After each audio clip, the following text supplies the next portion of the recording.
વડોદરા જિલ્લામાં આજરોજ ગ્રામ પંચાયતની ચૂંટણીના પરિણામોની ધમધમાટી વચ્ચે એક તરફ ઉમેદવારોના સમર્થકો ઉત્સાહપૂર્વક જીતની આશા લઈને જિલ્લા કચેરીઓ અને મતગણતરી કેન્દ્રો બહાર ઉમટી પડ્યા હતા, તો બીજી તરફ અચાનક આવેલા ધોધમાર વરસાદે સમગ્ર તંત્રની તૈયારીઓને પડકાર્યું છે।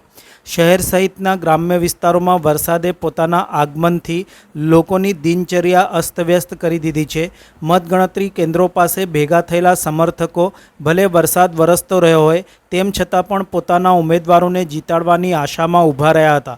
છત્રી રેનકોટ વગર ઘણા કાર્યકરો તાળા વરસાદમાં ભીંજાઈ ગયા છતાં ઉત્સાહમાં કોઈ ઘટાડો જોવા મળ્યો ન હતો। અંતિમ તબક્કાના મતગણતરીના પરિણામો સામે આવી રહ્યા હતા અને કેટલાક વિસ્તારોમાં ટક્કરજનક લડત જોવાઈ રહી હતી।